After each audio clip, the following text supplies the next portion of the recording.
Take a good look at this insane human endurance drill. It just might change your life. The coach blindfolds one player and makes him get down on the cold turf. Another teammate lies flat on his back, legs lifted off the ground. This is called the death crawl. The rule is brutal. No knees touching the ground. This guy's personal limit is only about 30 yards, but the coach tells him to keep going. The rest of the team laughs from the sidelines. In their eyes, it's flat out impossible. Step by step, with his body trembling under the weight, he pushes forward through the mockery and disbelief. Every inch feels like a battle against himself. Finally, completely spent, he collapses. The coach takes off his blindfold and tells him he didn't just hit the target. He went all the way to the end zone. Not 50 yards, 100. At that moment, the smirks vanish. The room is stunned into silence. Sometimes when you push yourself past the very last drop of strength, you break through the wall you thought was unbreakable. This short scene comes from the 2006 film Facing the Giants. Less than 5 minutes long, but it lit a fire in millions of people. The story follows Grant Taylor, a high school football coach who feels like a total failure. In 6 years, he's never had a winning season. 4 years of marriage, no kids. His beat-up old car dies almost daily. His house smells weird for no reason, and even his own players have lost faith in him. The team's star player would rather ride the bench for a stronger school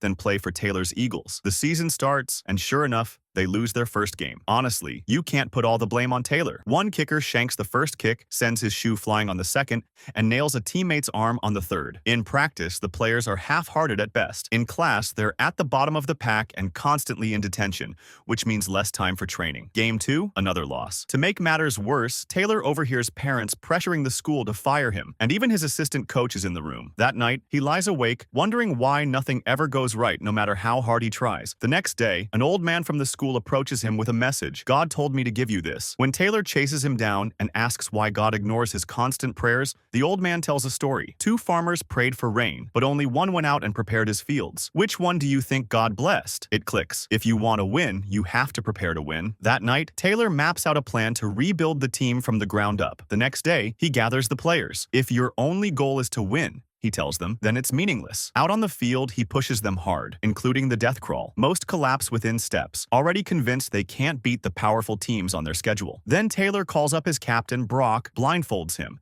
and tells him to go 50 yards. In a moment that shocks the entire team, Brock makes it 100 yards with a man on his back. From that day forward, everything changes. The team trains with focus and fights with belief. They face setbacks. A small kicker with no confidence, a player at odds with his father. But Taylor teaches them that life is about more than football. One by one, the players start to change, both on and off the field. The Eagles begin winning games they were never supposed to win, climbing all the way to the state championship. But in the final stretch, disaster hits. The opponent is 3 times their size and far more experienced. Most would see no chance of victory. Taylor warns them, once you let the thought of losing in, it becomes a giant that will crush you. Nothing is impossible. Give your very best, and you'll honor the life you've been given. The game begins. The Eagles are crushed early, but Taylor spots a weakness. The other team is getting cocky. They start scoring, clawing their way back. By halftime, it's 14-7. But the second half brings injury, fatigue, and no bench depth. Taylor calls on his smallest player to take the field. Using clever plays and quick movement, they tie the score. With seconds left, they have one chance, a 51-yard field goal. The boy's longest kick ever was 39 yards, and now he's facing headwinds. Then his father, who is paralyzed, wheels onto the sideline, stands up out of his chair, and raises his arms. The boy sees it. The wind shifts to his back. 3 seconds later, the ball sails through the uprights. The Eagles win. Taylor tells them to remember this day forever, not because they beat the Giants, but because they beat the giant inside themselves. When you fear failure, you've already lost. But when you give everything you have, even if you fall short, you fought the good fight. So whatever's in your way right now, don't be afraid. Take the next step. Keep going, and maybe, one day, you'll reus.